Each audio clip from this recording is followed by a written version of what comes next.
no livro de Números, capítulo de número 20, versículo, tão somente o versículo de número 11. Livro de Números, capítulo 20, versículo de número 11, que é o texto bíblico da mensagem dessa noite, em nome de Jesus.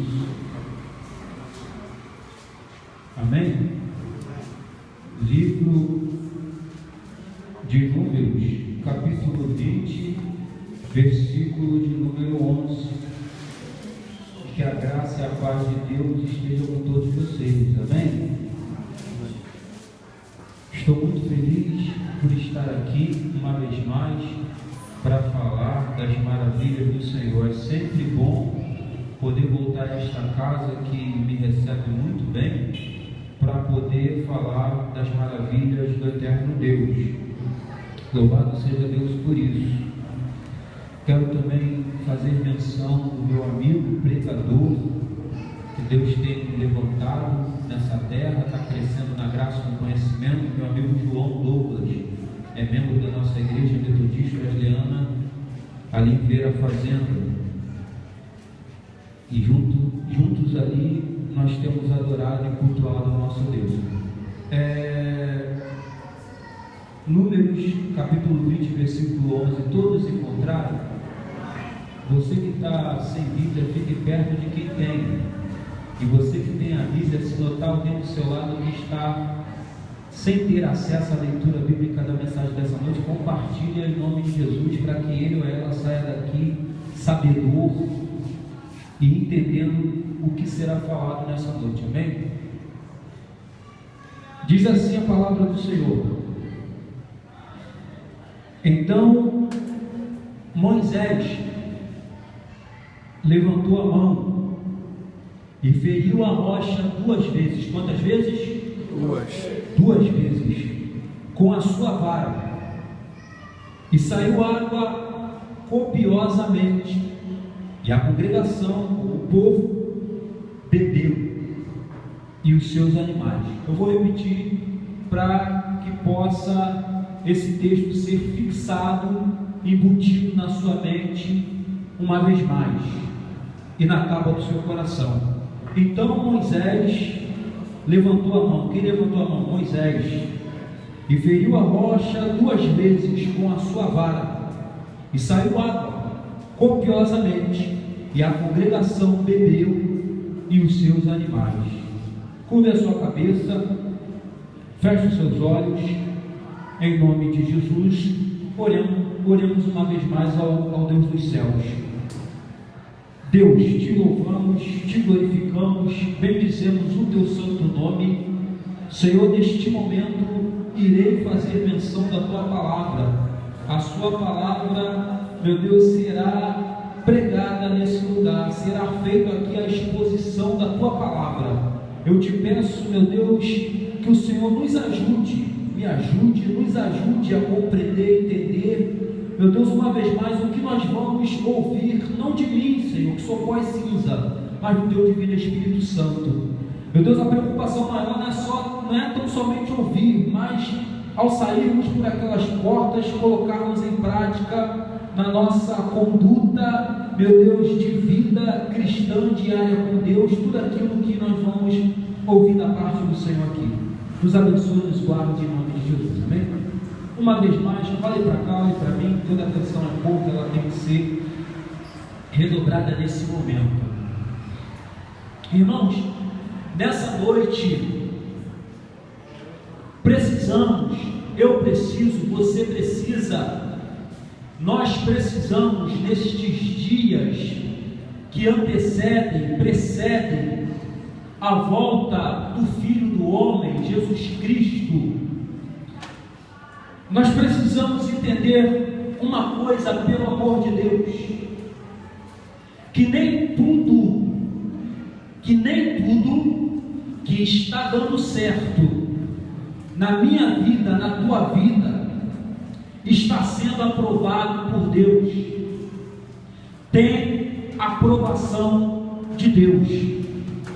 Nem tudo que está dando resultado na minha, na tua vida, na vida de pessoas que convivem comigo e contigo, conosco, pessoas que fazem parte da nossa família, do nosso rol de amizades e conhecidos. Nem tudo que você está vendo, que está acontecendo, nem tudo que está dando certo, está dando resultado na vida dessa pessoa, está tendo ou tem aprovação de Deus, está sendo aprovado por Deus. Precisamos entender isso. Precisamos entender isso. Aí alguém vai dizer assim, alguém que você conheça vai falar assim: mas meu amado, minha amada, meu querido, minha querida, irmão Enos, eu estou vivendo no adultério, eu estou vivendo uma situação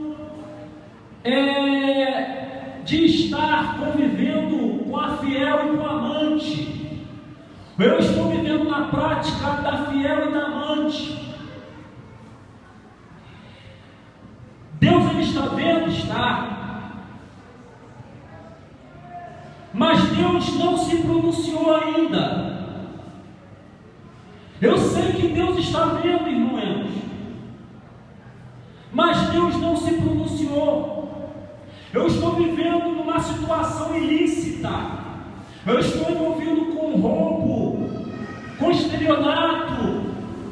Eu vivo uma vida na mentira. Deus está vendo? Está. Eu vivo na prática do vício das drogas, da prostituição. Eu falo mal dos outros. Eu gosto muito de criticar, mas não gosto de ser criticado. Deus está vendo? Está. Mas até agora Ele não se pronunciou. Precisamos entender uma coisa. Você precisa entender uma coisa. Não é porque Deus está vendo e não se pronunciou que Deus está aceitando tal situação. Porque muitas das vezes aquilo que é aceitável para mim, para ti, para Deus não é aceitável. Muitas das vezes aquilo que está agradando o meu ego, a minha carne, agrada a minha carne, alimenta a minha carne, é agradável aos olhos e ao coração, é aceitável para mim, é bom para mim. Não significa que é aceitável para Deus, que Deus está aceitando, que Deus acha que é bom, não. E Deus não tem obrigação de se pronunciar quanto a essa situação, seja ela lá qual for, uma dessas que eu citei aqui, ou seja ela lá qual for. Deus não tem por obrigação de se pronunciar, porque Ele tem deixado a sua palavra para guiar e orientar e mostrar para o homem o que é certo e o que é errado, seja ele evangélico ou não evangélico. A palavra está aí e todos têm acesso a essa palavra. Não há desculpa. Ah, mas Deus não se pronunciou, eu vou levando assim mesmo, eu vou empurrando com a barriga, eu vou vivendo essa situação toda errada na minha vida e não quero nem saber. Quer viver? Pode viver. Quer viver no adultério? Pode viver no adultério. Pode. Quer viver nas práticas ilícitas? Pode viver. Quer fazer o que é errado? Sabendo que está errado, que não deve você, eu, nós praticarmos coisas erradas, mas quer fazer? Faça. O que vai acontecer, irmãos? Uma hora que teus olhos fecharem aqui na terra e se abrirem na eternidade, vai começar, eu e você, nós, ou quem tiver inserido nesse contexto, a pagarmos essa conta. A fatura vai chegar, e quando a fatura chegar, ela vai chegar nessa vida, irmãos. Pode ser que não chegue, Pode ser que você viva, a fatura ainda não chegue para você estando vivo. Por que não chegou ainda? Ou não vai chegar ainda? Porque Deus está te dando tempo para eu e você, nós nos consertarmos e endireitarmos as nossas veredas. Mas uma hora esse tempo de vida que nós temos vai acabar. E quando nós fecharmos olhos nesse mundo, quando nós descermos 7 palmos de terra, que abrimos nossos olhos lá na eternidade, vai começar o ajuste de contas, ou seja, segue-se o juízo. Eu preciso entender, a igreja do Senhor em pleno século XXI precisa entender que nem sempre tudo que está dando certo na minha vida, na tua vida, em nossas vidas está sendo aprovado por Deus. Temos, por exemplo, Moisés. Moisés recebeu a ordem de Deus para falar a rocha. Preste atenção no que Deus está falando para você. Moisés recebeu a ordem de Deus para falar a rocha. E o que ele fez? Ele, Moisés, desobedeceu e feriu a rocha. A Bíblia vai nos dizer de forma bem clara, lá no livro de Números, no capítulo 20, e eu peço a você, eu só li o versículo de número 11, mas eu peço a você que na comodidade, na confortabilidade da tua casa, você lê o capítulo 20 todo para entender o texto e o contexto. A Bíblia vai nos dizer, nessa noite, o seguinte, lá no capítulo 20 do livro de Números, que os filhos de Israel, todo o povo, toda a congregação, ou a congregação toda, tinham chegado ao deserto de Zim, e isso aconteceu no primeiro mês, e o povo ficou numa região chamada Cádiz. E o que aconteceu ali em Cádiz? Ali em Cádiz, naquele lugar, morreu Miriam. E ali, Miriam, foi sepultada. Ora, ali em Cádiz, naquele lugar, aconteceu uma outra situação após a morte de Miriam. Não havia água para todo o povo, toda a congregação beber. E quando o povo detectou e notou que não havia água para saciar ao povo, as suas mulheres, aos homens que estavam ali, as suas esposas, seus filhos e os animais, o que aconteceu? Todo o povo, aleluia, se juntou, aleluia, o povo se ajuntou, e naquele momento o povo todo foi contra Moisés e Arão. E o povo, após ter se juntado e ido até Moisés, o povo começou a contender com Moisés, e falaram para Moisés: Moisés, oxalá, ou seja, tomara que, quem dera, tivéssemos perecido quando pereceram os nossos irmãos perante o Senhor. E o povo continuou dizendo para Moisés: por que, Moisés, nos trouxeste a congregação do Senhor a este lugar, a este deserto, para que morramos aqui nós e os nossos animais? E o povo continuou dizendo: por que, Moisés, por que nos fizeste subir do Egito para nos trazer a este mau lugar, lugar onde não há semente, nem figos, nem vides, nem romãs, nem mesmo água para beber? Essa foi a contenda, esse foi o assunto naquele momento, esse era o problema maior naquela hora, naquele dia, naquele momento, que estava diante de Moisés e de Arão, e primeiramente diante de Deus. E o que Moisés fez? Então Moisés e Arão, após terem ouvido isso, se foram da presença daquela assembleia, aquela assembleia cheia de contendas.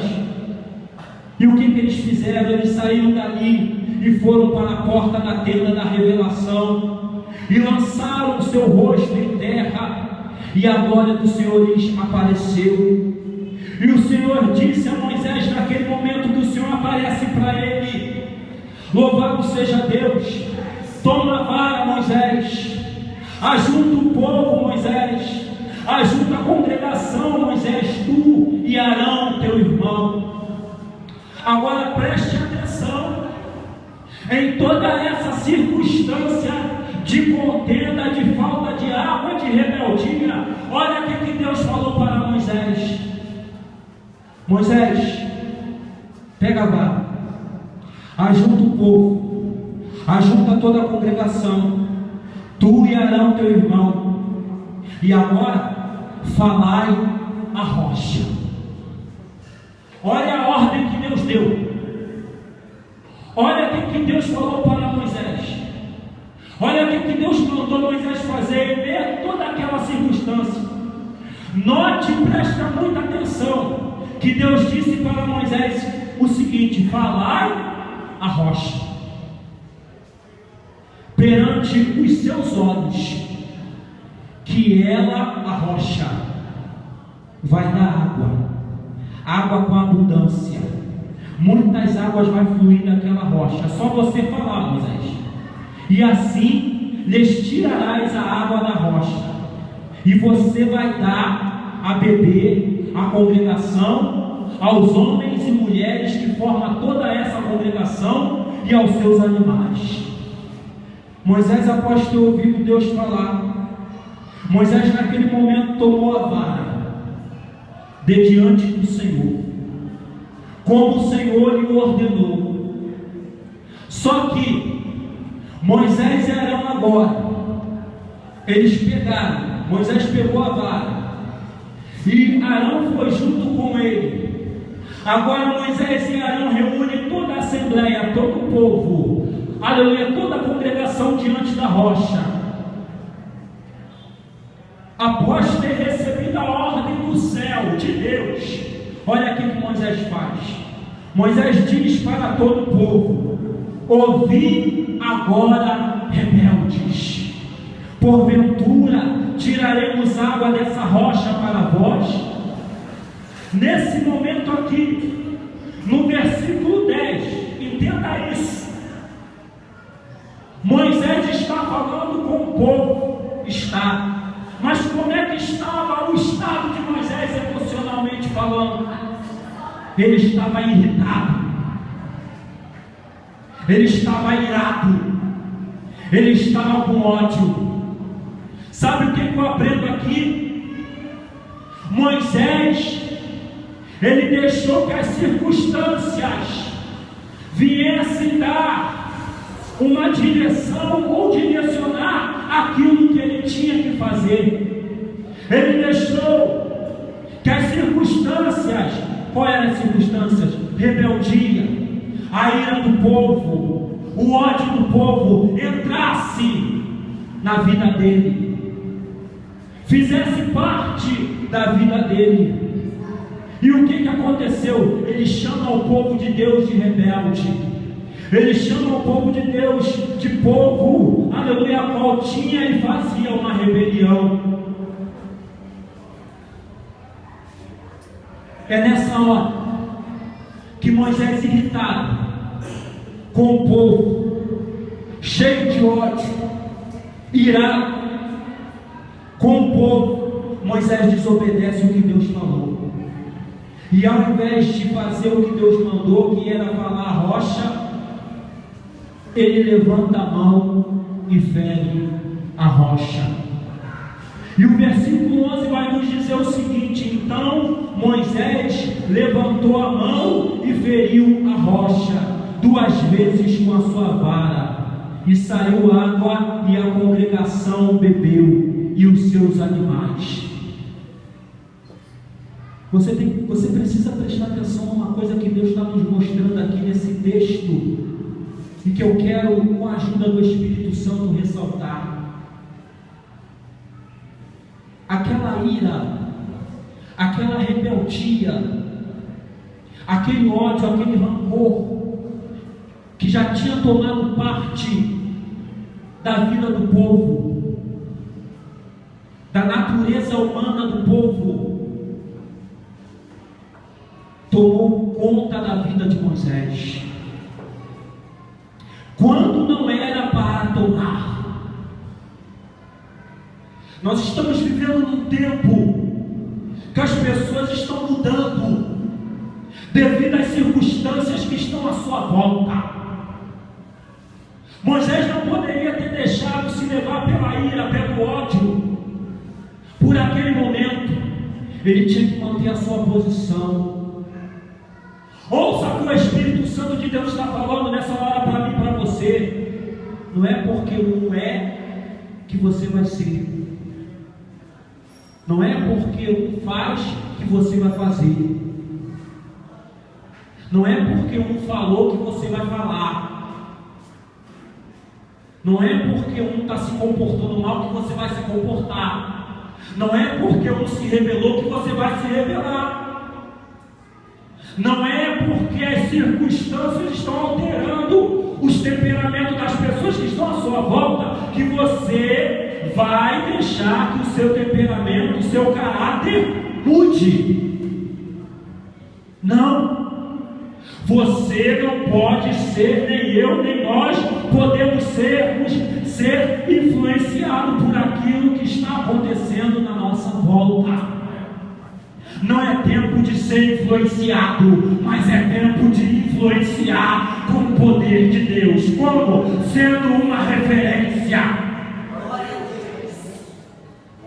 Quando Moisés deixa-se influenciar pela rebeldia, a ira, ódio e o rancor que estava no coração do povo, ele deixou de ser uma referência, ele deixou de ser uma influência. Agora aquele que era uma vez uma influência passou a ser influenciado.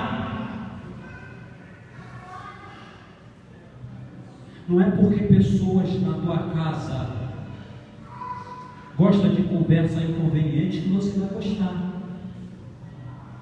Não é porque você tem parentes que gostam de beber que você vai beber. Não é porque você tem um primo que usa maconha que você vai usar. Não é porque pessoas no nosso meio estão dentro da casa de Deus cantando, pregando, exercendo cargo de frente de lideranças, de frente de departamentos, vivendo uma vida toda desmantelada, desmazelada, que você vai viver. Você não é todo mundo. Ah, mas fulano fez a tatuagem tal. Fulano é fulano. Você é você. Aleluia. Ah, mas lá naquela igreja pode tomar ceia e viver no pecado. Você não é aquela igreja. Você é a pessoa que Deus escolheu neste momento para ser uma referência dentro do seu arraial familiar, dentro da sua casa, dentro do seu lar, dentro da sua vizinhança, dentro do seu trabalho, dentro daquele colégio, dentro daquela faculdade, dentro daquela repartição, dentro da comunidade do Jacarezinho, dentro do seio familiar, dentro da tua parentela, no meio dos teus entes queridos. Entenda isso. Glória a Deus. E o que aconteceu, irmão, para que eu possa fechar essa mensagem? Quando ele fere a rocha 2 vezes, ele trouxe um malefício tremendo sobre a vida dele.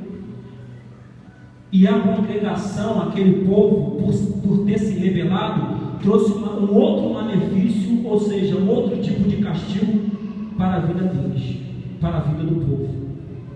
O povo iria pagar pela sua rebeldia, pela contenda, pelo ódio, pela ira, pelo rancor. E Moisés pagou porque desobedeceu a Deus. Pagou, irmãos? Pagou. Tem prova bíblica disso? Tem. Está na palavra? Está. Olha o verso 12. Pelo que o Senhor disse a Moisés e a Arão neste exato momento: porquanto não me crestes a mim. Ou seja, vocês, Moisés e Arão, não creram em mim, para me santificar diante dos filhos de Israel. Ou seja, para mostrar para o povo que sou eu, Deus, que faço e santifico esse povo. Por isso, olha agora a consequência aqui. Olha Deus dando a sentença. Por isso, o que acontece? Não introduzireis esta congregação na terra que lhes dei. Que terra é essa? A terra prometida, a terra que mana leite e mel. Eu vou esmiuçar isso, eu vou te passar isso de uma forma bem esmiuçada para você entender. Sabe o que Deus estava falando aqui? Moisés, Arão, vocês não vão entrar na terra prometida. Vocês não vão estar vivos para entrar na terra prometida. Naquele momento, entenda isso. Se Moisés não tivesse se rebelado, porque ele se rebelou, porque ele deixou a ira, o ódio, ele deixou que aquela rebeldia fizesse parte da vida dele através do ódio, do rancor. Ele falou de forma dura com o povo do Senhor, e ele fez diferente daquilo que Deus tinha mandado ele fazer. Se Moisés não tivesse se rebelado, se irado contra o povo também, porque ele se rebelando uma vez contra o povo, ele se rebelou contra Deus, e aquele povo não era povo dele, era povo de Deus, e ele estava ali para cuidar do povo, e para levar para o povo todas as ordens que foram dadas por Deus, através das palavras de Deus que era passada para ele. Se Moisés não tivesse feito isso, deixar a ira entrar, o ódio entrar, o rancor entrar, as circunstâncias falarem mais alto, com certeza ele entraria na terra, ele viveria um tempo a mais de vida, mas por ter se rebelado, ele não entra. No entanto, a prova do que eu estou falando está lá em Deuteronômio capítulo 34. Moisés morre, e antes de morrer, Deus mostra para ele toda a terra prometida. Aí ele não entra na terra. Deus fala para ele: você não vai entrar. Contempla. Ele contemplou. Eu creio que Moisés estava já assim, ó. É agora, eu vou entrar. Ele vai dar ordem para entrar. Deus falou: você não vai entrar. Eu vou te recolher. Irmão, se liga aqui, se liga no céu. Deus está no controle. Eu não vou entrar. Deus falou para ele: tu não vai entrar. Aí caiu a ficha: eu não vou entrar, porque naquele dia que Deus deu uma ordem, eu fiz diferente daquela ordem que Deus me deu, que era para falar para a rocha, eu veria a rocha. Olha que a desobediência faz na vida de uma pessoa. Não deixou de ser salvo, mas não entrou na terra, humanamente não entrou. Quem entra é Josué e Caleb, e a maior parte do povo, essa congregação aqui, perece. Devido à desobediência de Moisés e à rebeldia do povo, ele, Moisés e aquela congregação não entraram na terra prometida. Eu encerro esse sermão lendo o texto bíblico da mensagem dessa noite, que é Números capítulo 20, versículo 11. Então Moisés levantou a mão e feriu a rocha 2 vezes com a sua vara, e saiu água copiosamente, e a congregação bebeu e os seus animais. Agora eu te pergunto: o que Moisés fez deu certo? Deu certo. A rocha liberou água para o povo beber? Liberou. Mas a atitude de Moisés foi aprovada por Deus? Não foi. Lembre-se, nem tudo que está dando resultado na tua vida está sendo aprovado por Deus. Pense nisso. Fica de pé.